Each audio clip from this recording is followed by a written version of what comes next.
Alright guys, welcome back to another episode of Everyday EDC. This is another one of those full disclosures similar to the Tachi Barucha that I didn't get a chance to carry these knives as much before I had to flip them. The reason for a lot of that is I buy all the knives for the channel, right? Unless somebody lends them in. And in order to kind of keep up with content, you got to get stuff flipping. So there's certain knives that you're willing to let go and certain knives that you're not. And these two made it to the chopping block for separate reasons. So rather than a review, I'm going to talk about each one of these knives and kind of talk about why they are not for me and I chose to trade them. So it's kind of like an overview and my thoughts on them. So don't consider this like a full-blown review because I didn't have a chance to carry these enough to review them. And one of them is a style that I'm not too familiar with in the first place. So there's no real groundwork for me to really compare. The first knife is the American Blade Works Model 1 version 5, I think it is. And here is the Microtech Ultratech. Now, some of you may be going, the Microtech Ultratech, dude. Like, seriously? Like, you just went through that whole rant and told us that you're getting rid of your Ultratech? There's a story behind it, so a kind of a story. So I'm going to take with the American Blade Works first because I know even less about this knife. I'll get you guys... Actually, let's get you guys some size comparison. Not size comparisons. I'll do specs and size comparisons just like I'm reviewing. If I can find my scale. And of both and size comparisons with both. And then I'll talk about each one and why I'm getting rid of it and just overall thoughts on them. Okay, so the American Blade Works wicked light knife for the size. This is coming in at 3.36 ounces. The Microtech Ultratech is coming in at 3.42 ounces. So they're actually the exact same. That's hilarious. I did not realize that these things were going to be of comparable weight. Oh, man. Kind of hurts to get rid of the Ultratech. I'll talk about that in a little bit, but the Ultratech is slightly painful to let go of, but it was time. So this is coming in with the glass breaker just about 8 1/4 with a cutting edge of, well, blade length of about 3 1/2, but a cutting edge of about 3 1/4. Your American Blade Works Model 1 version 5. I believe there's a version 6 out, and I don't know the differences. Part of the reason why I'm getting rid of this thing, it just doesn't interest me. 8 inches long, 3 1/4 inches for the blade length, and about 3 1/16 for the cutting edge. And that's not an insult to the knife. It's just I'll talk about it. I shouldn't say those shitty comments without context because then it just sounds like a dick. All right, so the blade stock's coming in at about 130 thousandths. The behind the edge seems they did a pretty damn good job coming in about 15 thousandths, so that's pretty good. The handle thickness is coming in at 480 thousandths, about half of an inch, so relatively average. The blade stock on the Microtech Ultratech is coming in 125 thousandths, so pretty damn narrow. About 20 thousandths behind the edge because there's no room to drop. But you have this compound grind. Let's see. Should be the exact same, though. No. Hold on. Without trying to cut myself here. Wow. Okay, so there's a compound grind. This is a flat, but this flat is less aggressive than this. So this is 20 thousandths, this is 30 thousandths. So that makes sense. And you got a lot of blade stock carried out to there, so I'm not too mad about that. The overall thickness of this guy's coming in at 460 thousandths, but it's going to be like a little pencil thin in both directions, so it's going to have that carry factor both width and height. Okay, let's go over some of the... Oh, no. Let's get you guys some size comparisons first. Sorry, I'm not too used to doing this style of format, and I hate rushing the reviews on knives. That's why, like you'll see me, like, unbox a knife, but then you won't see a review on it forever because I'm taking my time, and I don't carry it for a week straight. I kind of rotate through because I'm a variety guy. I need variety. All right. So here is the large feldspar. As you can see, it's a little bit larger than the ABW, about the same size as the Microtech. Here is your mini feldspar. I feel like I stole something from one of these knives. I I think I stole the pocket clip or something. All right, here's your mini feldspar. Obviously much smaller than both. My brain, I swear, it's just like... All right, here is your Civivi Perf. Freaking love this knife. The Perf is actually really, really good. Much smaller than both. Here's your Praxis. Larger than your ABW. Actually, a little bit longer than your Ultratech as well. What else do we got? Let's give you guys the Para 3. Supporting some different style scales. Here's your Hinderer XM18 Skinny Sheep's Foot. All right. Let's get you guys a hilarious, don't even know if it'll fit on the screen. Wow! Your Artisan Cutlery Proponent. Monster. Look at that. You're a monster. All right. All right, I think that's enough size comparisons. Actually, I got another cool one for you. Your Spyderco Subvert. Yeah, got me one of those.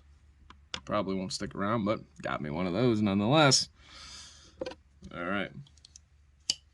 Okay, let's talk about the ABW real fast, and then I'll talk about the Microtech Ultratech, and I'll talk about why I chose to get rid of both of these knives. This is more of a why I chose to get rid of this knife overview than a review. So this is kind of cool. It's got these stainless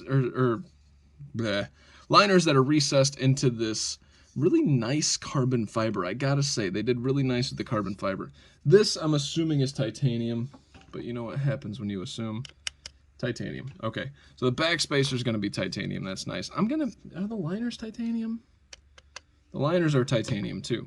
So that's what makes this thing wicked light. That's kind of, I guess, why there's an allure to it. I'm assuming that's going to be titanium with some T8, T8, and T10, it appears, pivot. Might be a T8 pivot. You got your ABW logo going on right there. Really nice, just soft flipper tab going on here. So the flipping action is pretty damn good. The detent's really nice. The lockup's decent. S35 VN. This really weird texturing on the blade. It's like a, I don't know how to explain it. It's like a heavy, it's almost like a sandblast. I mean, you could see the pores, like the pores. It doesn't like create a different texture. Like you can almost see the pores in it. Let's see. And that's kind of all this is, okay? So what is this on? This feels like it's on bearings. I'm going to guess this is on bearings. Yeah, it's on bearings. Well, it feels like it's on bearings. So the ergonomics feel okay. I know some people love them. I just think they're okay. There's nothing special to me about these ergonomics.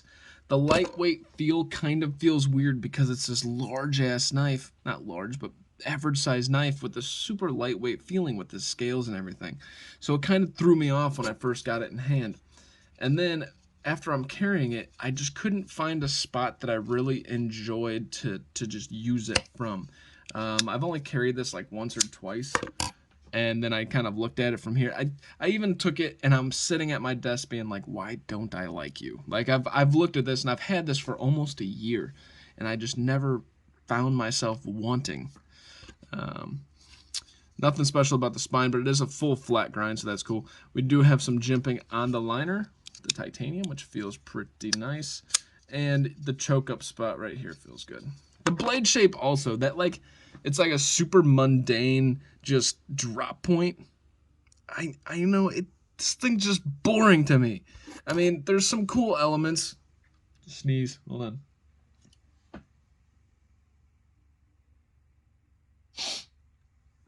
No, somebody said orange or banana. It went away. So there's some cool elements here, right? I really appreciate how light it is, but it's not for me. Like I want that substantial feel in hand. That's why I like the titanium scales. That's why I like, even aluminum scales. Like they're light, but they feel robust. Or thick stainless steel liners. Like that just makes you feel like you got something. Overall, I mean, I just don't find any allure in this knife. I didn't, to the point where I didn't even want to carry it. It's not any knock on the knife. Like, I have nothing really bad to say in particular about the American Blade Works Model 5 or Model 1 version 5. I really have nothing to say. Like, it does a lot of things that we're asking for. Lighter, longer, S35, decent price, decent action. You know, like, it just does it all. Solid lockup, no up and down. Oh, this, gotta tighten that up. All right, no back and forth, no up and down.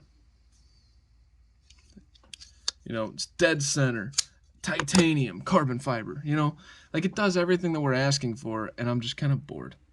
And it's not that it's a boring knife, because it is interesting. It's just boring to me in that none of the design speaks to me.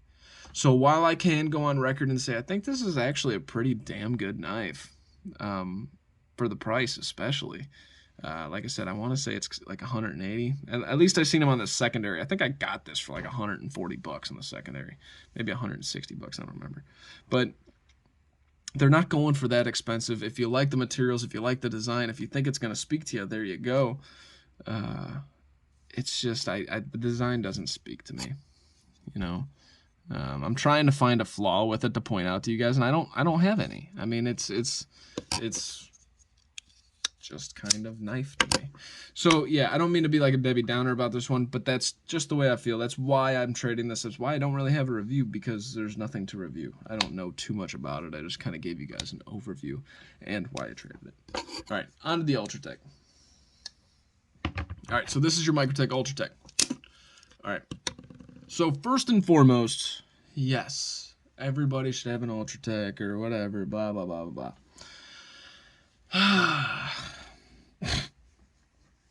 So I had the Troodon, and if I would definitely seek out a Troodon. I don't like this thin, narrow, stabby. I never, there's really hardly any knife other than the Best Tech frickin' Swordfish that I'm like, I want that thin, narrow blade. I really like the tall blade faces and everything, so OTFs probably won't be my jam. That's where the side opening automatics come from. But, you know, all in all, this is a really cool knife, right? Aluminum body. You got a really aggressively textured. This is so just like, I was watching, I think it was Neve's Knives on a live, and who was it? Blades and Fades was on there, and he was talking about how he couldn't flip his automatic because his thumb gave out. It's true. This thing is like stupid tight. So part of the allure of an automatic, see, I'm slowing down. Part of the allure of an automatic is that it's fidgety. You're gonna click, click, click, click, click. This thing will wear you out, man. Like, it's, and that's a good thing, right? I mean, it's a solid construction. It's not meant to be a fidget toy, quote unquote. So that's a good thing. But that, on top of wearing you out, this thing chews at your thumb, man. This is some really aggressive texturing right there. Glass breaker on the back, nothing. Got a lanyard hole right there. Not a big deal. Big ass pocket clip, not a big deal. M390 with a decent blade stock carried out to the tip, pretty good. We got this almost Japanese style Tonto. I don't know if this would be Japanese or American, because it's got the belly, but then it's a flat. Japanese kind of do that swoop back with the fuller going on down the blade. There's plenty of different models when it comes to this. The Ultratech just doesn't speak to me. It is too long and too skinny, kind of too stabby, if you will. I could definitely see if I tried the 85, like a little bit smaller might make more sense, because then it's like click, click, and you get it out. This thing, like, it's a production. Like, you're like, all right, hey, you need something cut? Okay, here. And it's like this long freaking just, it's a production.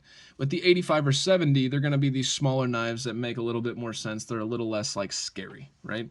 This is kind of one of those that I understand why people get scared, because it's the epitome of what the movies portray as, like, a knife that's going to get you, especially in, like, those Italian movies and stuff. So I understand that about it too, and it's kind of one of those things where I'm like, I don't have the tool for the tri-wing screws, and that's irritating, so I can't take it apart and see the guts. I like taking apart my knives.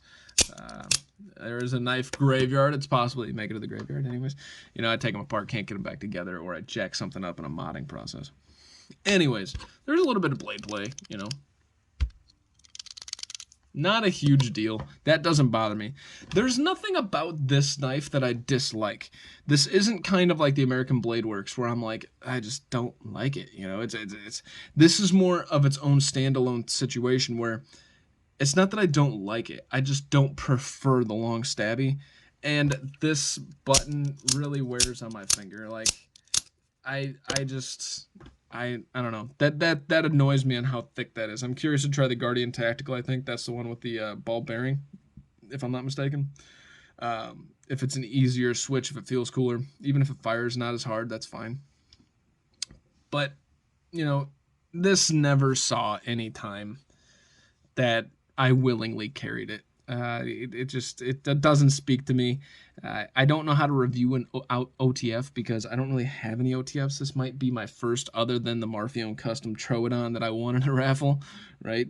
That was definitely my first. Came in the same day as this, actually. And so I don't really have much to go off on a review. That's why I'm not reviewing it. It doesn't speak to me. OTFs never really were my jam. They're always fun. It's always that toy. Yeah, this is cool. But they never were something that I was like, I need to carry this on a daily basis. I was looking at Heretic knives the other day, and the Manticore and the Wraith, or the Medusa, not the Manticore. The Wraith and the Medusa, I'm like, I want those so bad. But they're side opening automatics. And I get it. The idea of a side opening automatic is probably the least convenient out of anything that's out there. You know, sometimes it requires two-hand closing or like this awkward thing with your hands. So I get the convenience of an OTF, but yeah. Anyways, so this has kind of been like one of those weird things where I don't really know what to say about this. I don't know how to review this because I don't have too much experience with OTFs as far as, like, the build quality is great. M390, I mean, the edge is sharp. You know, the action is tight. You know, what more do you want me to say? I don't have enough experience with this to review this knife, despite carrying it enough to probably review it, unlike the American Blade Works. But it isn't something that I need in my collection. That's why I'm letting it go. You kind of look over, and I have this box. I'll tell you what's in the box from left to right. I have my Rhea Iron, my Hinderer Skinny Sheep's Foot, my Vero Isotope, my PM3 and M390 in titanium. I got my Wii Esprit SOCOM Elite, and the Chris Reeve Sabenza all in a row. There's some other ones in there too, but I look at those and I'm like, yeah, I'm getting rid of the Ultratech. You know what I mean? Like everything I just named, I'm like, these are sweet. Some of them, like the Microtech SOCOM Elite, I don't know that I'll keep forever. It doesn't speak to me as much as it speaks to other people. I appreciate it. It's just maybe not my style, but I understand what it is, and I still enjoy carrying it. It's awesome, so it's staying in there. Anyways, that's kind of where this led me. I apologize for the weird rant and the weird format. It's more or less just for entertainment and to let you guys know why these aren't going to be in my collection. You know, the Microtech Ultratech, what, 280 to 320, and the American Blade Works, what, 160 to 200 price range. Can I recommend the American Blade Works? If it's your style, for sure, man. Can I recommend the Ultratech? The price is a little high. But that being said, it is an OTF, it is a Microtech, and it is, I guess, pretty reasonable in the grand scheme of OTF world. If you like the long stabby, go for it, right? I don't know. I'm kind of running out of shit to say, so I'm going to end it. I apologize I kind of ended with this, but I did want to get you guys a video on these two without just masking it under the guise of a review, because I don't know how to review an OTF. I don't have enough experience with them, and I do know how to review like the quality and stuff, but by comparison of other things, it's hard to do. And then the American Blade Works, I just didn't carry it enough, and these are both leaving the collection. So one last show and tell. Thank you guys so much for watching. My name is Tyler. This has been Everyday EDC. You guys stay sharp, stay safe, and have a great freaking rest of your day. Hey guys, thank you so much for watching. This is my Patreon. This is my Instagram, everydayedc_77. I'm going to do a special shout out to all the Patreons: John K, Sammy, Eggs and Ham, Jason M, Dogtooth, Kaiba, Mickey, Wolf, and Captain Steve. Thank you guys so much for watching. Have a great friggin' day.